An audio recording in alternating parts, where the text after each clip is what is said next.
Nós ainda estamos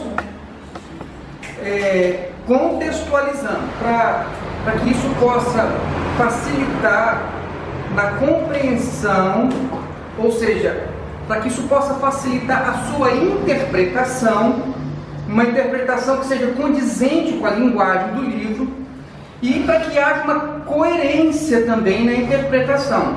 Como eu disse para vocês, o que não é razoável é nós ficarmos pendendo. Uma hora eu acho que é literal, outra hora eu acho que é só uma representação, e ficarmos pendendo ao nosso sabor. Então seria muito interessante que nós pudéssemos ser coerentes.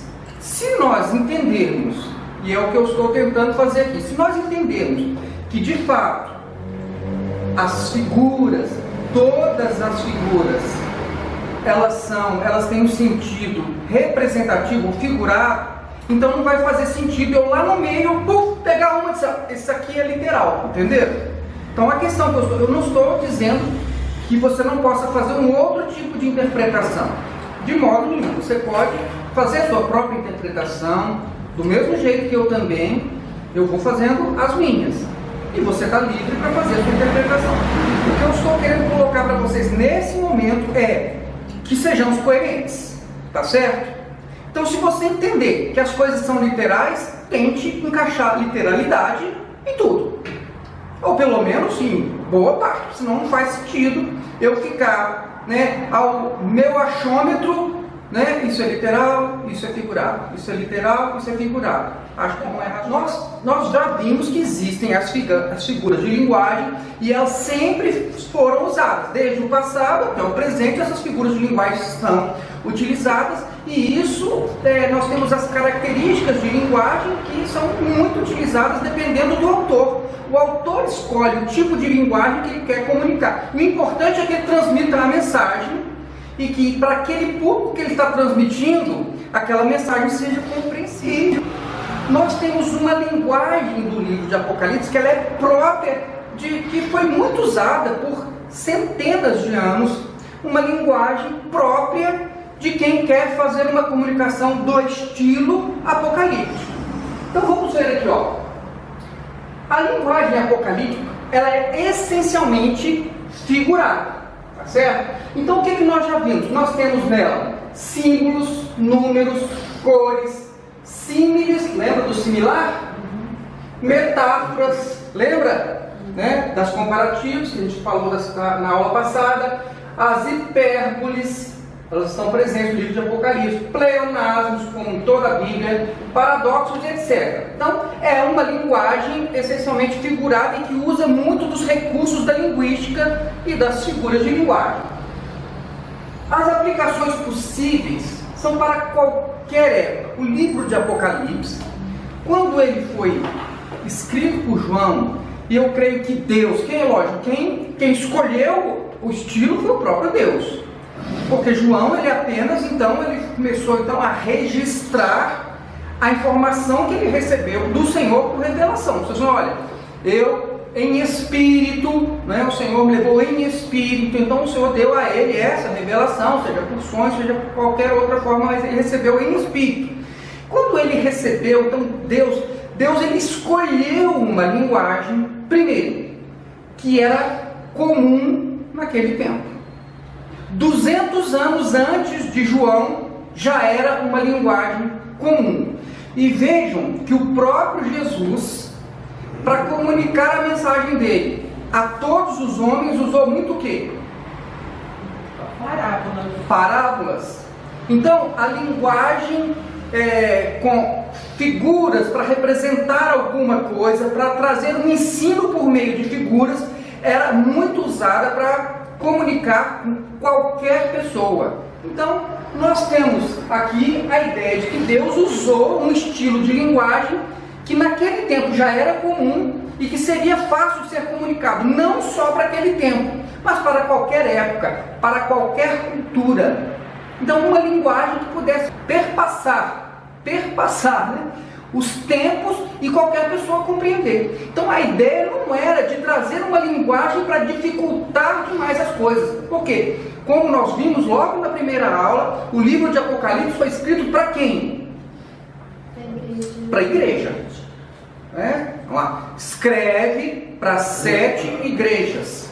Então, o livro foi escrito para a igreja. Então, não faria sentido Deus escrever uma carta para ser entregue para 7 igrejas da Ásia, ali aquelas que ele nominou, mas entregar uma carta que eles não tivessem como entender nada. Então, com certeza, a linguagem ela estava apropriada, não só para aquele tempo, mas para os nossos tempos também, tá certo? Não literal, é porque eu falei da coerência. Bom, vamos lá. Esse estilo apocalíptico, eu já falei, ele foi muito comum nos primeiros séculos. Vejam bem, mais ou menos 30 livros entre os séculos 2 a.C. e os séculos 2 depois de Cristo. Nós temos aproximadamente 30 livros escritos no estilo apocalíptico. Gente, eles foram escritos entre o segundo século a.C. e o segundo século depois de Cristo, mas eles fazem referência a pessoas, por exemplo, Apocalipse de Abraão. Foi Abraão que escreveu um livro 200 anos antes de Cristo? Não foi. Mas por que tem o Apocalipse de Abraão? Porque, irmãos, outra coisa que era muito comum era o seguinte, vocês não sabem, acho que a Raquel sabe, né? Do direito, Ricardo, Stefânia, Roseli, o argumento de autoridade é quem falou. Então, uma coisa é o Augusto Nicodemos falar, a outra coisa é o Saulo falar. Qual tem mais peso? Saulo. Tem determinadas pessoas que já têm uma projeção e ligada a essa pessoa já existe uma certa confiabilidade da mensagem. Então era muito comum as pessoas que escreviam, naquele tempo não tinha o carbono 14, hoje não, você pega lá e fala, ih rapaz, vocês não podem ter escrito, por quê? Foi escrito aqui num tempo muito mais próximo do que a pessoa existiu, mas era muito comum a pessoa escrever, e como ela queria que aquilo tivesse uma projeção, queria que aquilo fosse lido, queria que aquilo fosse, tivesse uma entrada, ele colocava um nome, ele escrevia e colocava o nome de um personagem que fosse famoso e que dava autoridade para aquele texto. Os livros, na maioria, são apócrifos. Olha só, nós temos 4 livros de Enoque, tudo neste período aqui, entre o segundo século antes de Cristo e depois, como é que pode ser de Enoque? Tá certo? Nós temos Apocalipse de Pedro, Apocalipse de Paulo, Apocalipse de Tomé, Apocalipse de Abraão, Apocalipse de Como que o Adão ia escrever o livro de Apocalipse? Apocalipse de Adão, Apocalipse de Isaías, de Baruque, de Esdras, e agora faço um teste. Anote aí, por exemplo, Apocalipse de Esdras. Entre no seu computador, na internet, e coloque Apocalipse de Esdras. Vai aparecer lá, inclusive datado. Não foi Esdras que escreveu, mas alguém escreveu neste período aqui, tá certo? E colocou Apocalipse de Esdras. E são textos com linguagens comuns para aquele tempo, tá certo? Então o livro de Apocalipse, o Apocalipse de João, que é o que não é apócrifo, que é o realmente inspirado, ele está dentro de um contexto com as características da linguagem que já era comumente utilizada naquele. Olha só, então aqui agora nós vamos começar a perceber, você mesmo pode tentar ver como você iria trazer isso para o literal. Nós temos aqui a apresentação de Jesus, vou mostrar a figura. Olhos como de fogo, pés como bronze, 7 estrelas na mão e uma espada afiada saindo da sua boca. Na igreja nós temos ela representada os 7 candelabros, que ele próprio diz que são as 7 igrejas, Jesus andando entre os 7 candelabros, e as 7 estrelas nas mãos que falam das 7 lideranças. Mas isso não importa agora. Agora eu quero mostrar para vocês o seguinte. Vocês estão vendo aqui, alguém tentou desenhar, Então nós temos aqui, cabelos brancos como a neve, uma espada afiada saindo da sua boca. Imagine isso. Você consegue imaginar isso literalmente? Uma pessoa com uma espada afiada saindo da boca? Com 7 estrelas na mão? O cinturão de ouro tudo bem, mas os pés de bronze, olhos como de fogo, a face como o sol, tá certo? Andando entre 7 candelabros. Irmãos, não é muito difícil, creio eu, de perceber que isso não era uma coisa para se desenhar. Isso é apenas alguma coisa para que você faça alguma referência com uma realidade ou com uma mensagem específica. Sobe e ele vai ver então Deus. E aí como ele descreve Deus? Ele não descreve como uma figura, mas ele descreve com características. Características de coisas preciosas, de pedras preciosas, jaspe, sardônio, esmeralda, arco-íris. E o trono de Deus? Tinha relâmpagos, vozes e trovões, 7 lâmpadas de fogo e um mar de vidro, uma coisa transparente. Olha só. Ponto com a mamãe. Uma porta aberta no céu. Aí você imagina o quê? Uma porta aberta no céu. Irmãos, até literalmente, como que você vai aplicar isso?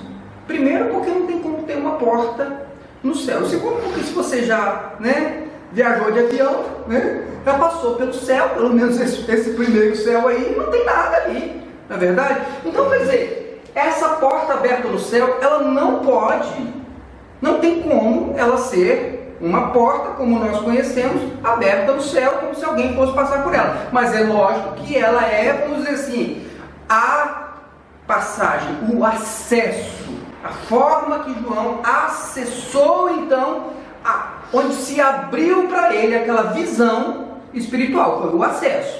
Tudo bem?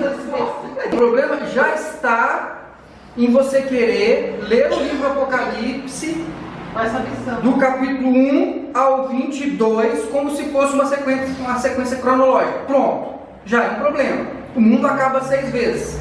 Então, vejam só, eu só estou aqui. A primeira coisa que eu quero que vocês entendam é que as figuras do Apocalipse, elas são representações. E são representações de coisas que as pessoas tinham como fazer ligação. Não poderia ser alguma coisa que a gente não tivesse como fazer algum tipo de ligação. Mas vamos em frente aqui. Estamos aqui agora, João, no capítulo 4, no verso 2, está diante do trono de Deus. E agora vamos representar isso aqui. Bom, o aspecto de Deus é aquele que eu falei. Olha só, jaspe, sardônio. E aí, está vendo que ele tem um arco-íris em volta da cabeça dele, em volta do trono, está vendo? Um arco-íris como uma esmeralda. Aí tem esse monte de gente aqui, porque sai vozes, relâmpagos, olhos relâmpagos, trovões. Tem 24 anciãos rodeando o trono, 24 anciões, 12 de um lado, 12 do outro, e eles têm coroas de ouro na cabeça. E diante do trono tem 4 seres viventes. Esses 4 seres viventes, um tem a cabeça de leão, o outro de boi, o outro de homem e o outro de uma águia. E aqui no piso, aqui, que não dá para ver bem por conta da projeção, um mar de vidro. Aqui tem um mar de vidro. Então, irmãos, olha só. É uma coisa assim, como que você vai literalizar isso? Primeiro que você não consegue literalizar logo isso aqui, ó.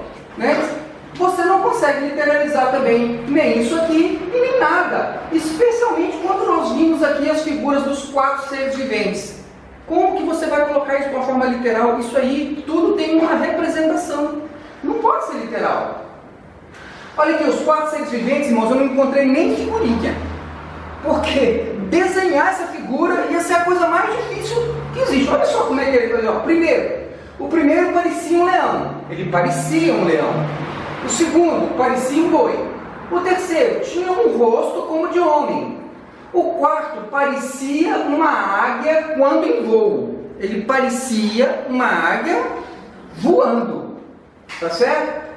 Cada um deles tinha quantas asas? 6. Chega no tronco, não estou querendo ainda. A ideia aqui não é ainda fazer nenhum tipo de interpretação.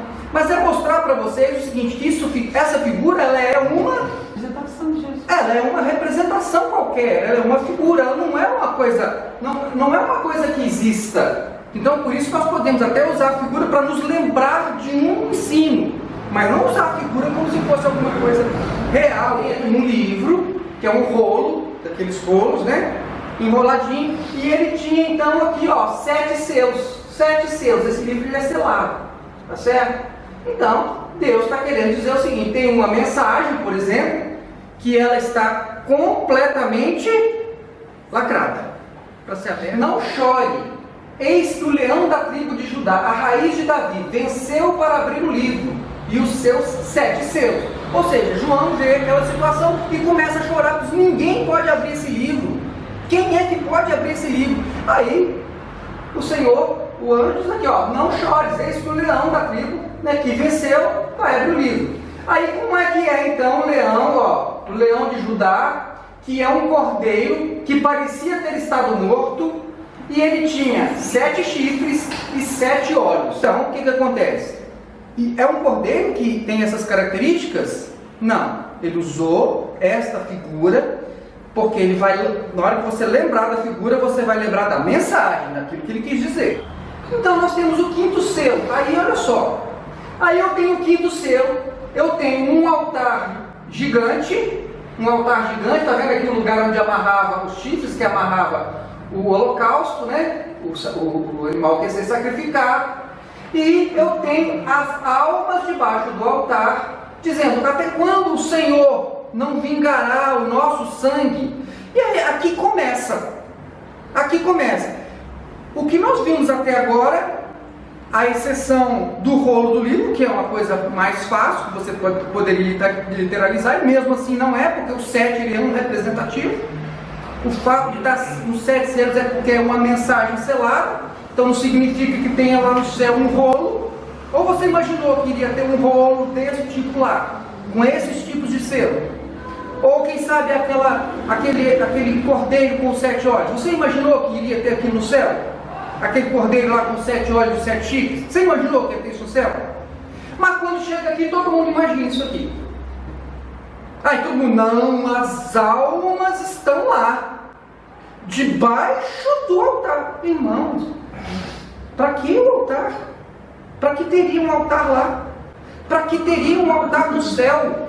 O lugar onde você sacrifica animais. Como que você pode imaginar um altar para sacrificar animais?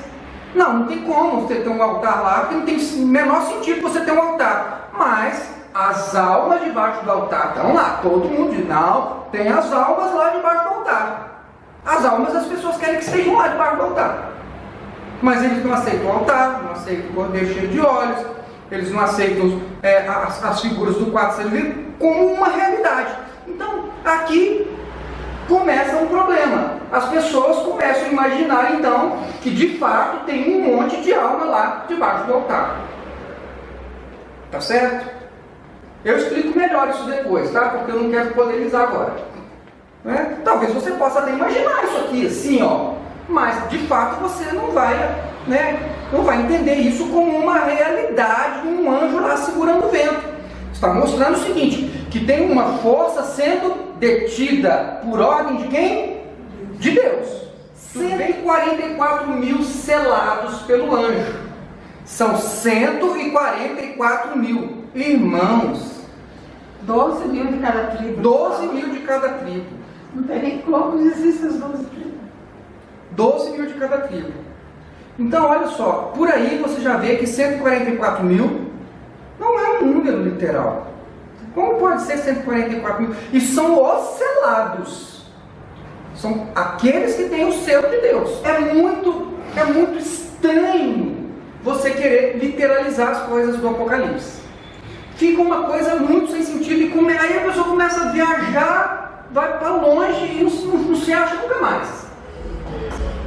É verdade? Agora, eu posso me lembrar de um anjo com a trombeta para me lembrar o quê? Daquilo que Deus falou, que é um aviso de algo que vai acontecer. Primeiro o anjo toca com a trombeta, aí sai um granizo, um fogo misturado com sangue e vem cair na terra. E 1/3 da vegetação, então, pega fogo, é atingida, queima, morre. Há uma devestação de 1/3. Irmãos, outra coisa, 1/3, eu vou falar mais sobre os números na próxima aula, mas 1/3 não é 1/3. Mas como assim 1/3 não é 1/3? 1/3 tem que ser 1/3. Todas as vezes que ele falar 1/3 é uma boa parte, que não chega a ser o todo, que não chega a ser a metade, mas é uma boa parte. 1/3 dos anjos que caíram. Como você vai lá contar? Então é uma parcela. E da mesma forma, irmãos, 1/3 da vegetação. Qual é o parâmetro? Daquele tempo? De hoje? Então eu teria que pegar o de hoje ou daqui a 100 anos, se Jesus não vier? Qual é o parâmetro que eu vou ter para dizer, agora 1/3 da vegetação, né, queimou? Qual é o parâmetro? Eu não tenho, irmãos, eu não tenho um referencial. Se eu não tenho referencial, esse 1/3 ele é o quê? Ele é em qualquer momento, uma boa parte. Tudo bem? Uma montanha em chamas cai do céu e 1/3 da vida do mar, né? Do mar. Então aqui eu tenho mais uma vez uma coisa que eu não tenho parâmetro, porque ele diz inclusive 1/3 das embarcações. Bom, mas embarcações de que tempo? Eu não tenho referência, eu não tenho parâmetro para eu poder contar 1/3. É 1/3 de tudo que existiu desde o primeiro barquinho, de tudo que está no mar, que esteve, entendeu? Para frente. Mas uma estrela vai cair do céu também, Apocalipse 8:10. Uma estrela incandescente cai do céu e 1/3 dos rios, das fontes das águas, né? 1/3 dos rios, das fontes das águas.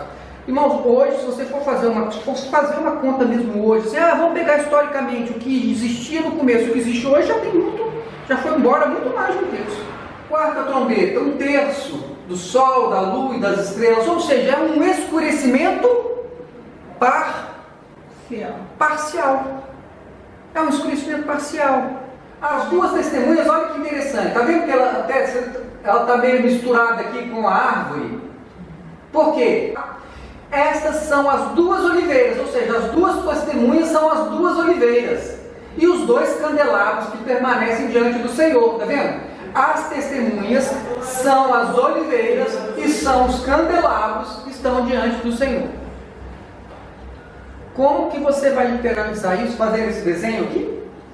Fazendo esse desenho à frente.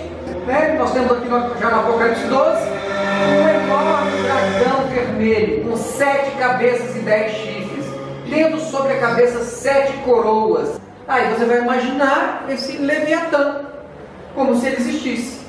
E a mulher com dores de parto e o dragão. A mulher recebe asas para fugir do dragão.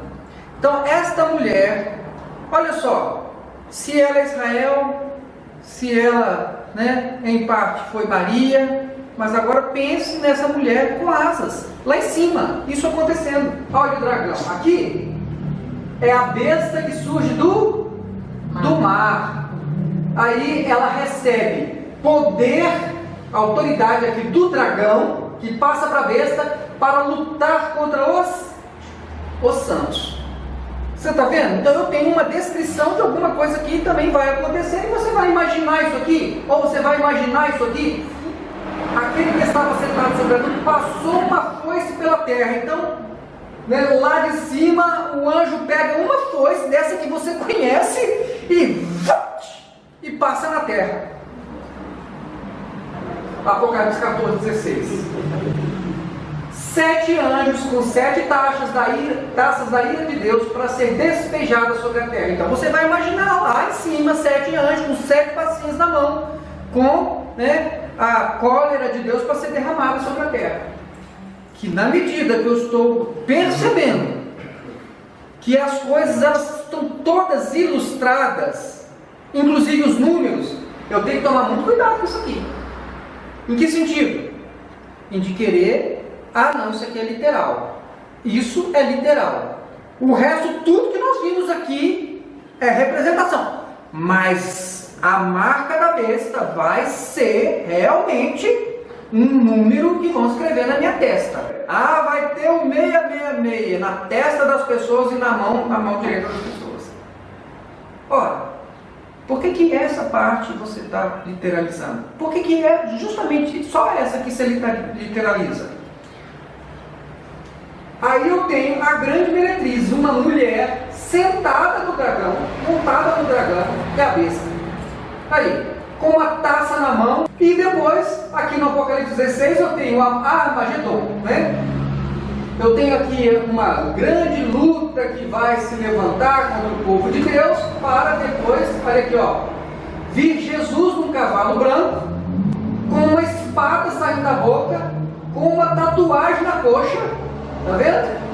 Essa você conseguiu imaginar ela literalmente? Essa figura você conseguiu imaginar ela? Imaginou então Jesus vindo desse jeito aí para poder, né, por fim nessa guerra, que Jesus intervém ali no Armagedon? O que aconteceria? O anticristo e o falso profeta são lançados no lago de fogo. E o dragão é amarrado de corrente. Agora pense, agora você imagine, qual corrente? Ele é acorrentado e colocado preso por 1000 anos. Aí começa de novo. São 1000. Comece a contar aí os 1000. Gente, mas até agora a gente não conseguiu fazer quase nada aqui. E agora não, aí você começa, não, são 1000 anos, comece a contar aí. Apocalipse 20:10. E então vem o trono branco, né? Difícil até de representar isso, um trono branco. Por quê? É um trono branco, onde vão se abrir os livros, tá certo? Imagine que é a cena, né? Abrindo os livros, a terra chega ao fim, e nós temos então um novo céu e uma nova terra sendo criada. E eu tenho uma nova Jerusalém. Agora imagine a nova Jerusalém, um cubo. A nova Jerusalém, ela é um cubo. Aí as pessoas pensam, não, mas a nova Jerusalém, ela é um cubo, ela é esse cubo aqui, né? Então exatamente, quando ele diz que tem 4 lados, são iguais, aí a pessoa já vai imaginar então que o cubo, né? Tá pulando. Tem até as medidas dela. Tem as medidas. As muralhas e as portas da cidade são em pedras preciosas, né? Nos muros tem escritos os nomes das tribos de Israel, são 12 portas, se não me engano, os nomes das tribos. E eu tenho então aqui agora a cidade, a nova Jerusalém, aqui, olha que legal. Ela tem um rio que passa no meio, com as árvores aqui ao redor, é tudo de ouro. E as pessoas começam a imaginar, eu vou andar numa rua de ouro. Essa eu imaginei muito bem. Minha professora da escola bíblica levou uma raquete com esse negócio, vai me dizer. Vai andar numa rua de ouro. Agora, olha só pra gente encerrar. O que eu estou querendo mostrar para vocês é que quando a gente começar a estudar o livro do Apocalipse, então, o que eu vou, para ser coerente, o que eu vou fazer? Todas as figuras eu vou ver o que elas representam. E os números também. Então, os principais problemas é o 1000, são 144 mil. Então, na hora que a gente começar a estudar o livro do Apocalipse, nós vamos então pegar todas as figuras e ver o que elas querem nos dizer, que normalmente é uma coisa simples. E aquilo que a gente conseguir representar, que provavelmente são coisas simples, nós vamos então representar. Então, no próximo encontro a gente fala sobre os números, e aí depois nós começamos realmente a falar sobre o Apocalipse com base nessas premissas. Tudo bem?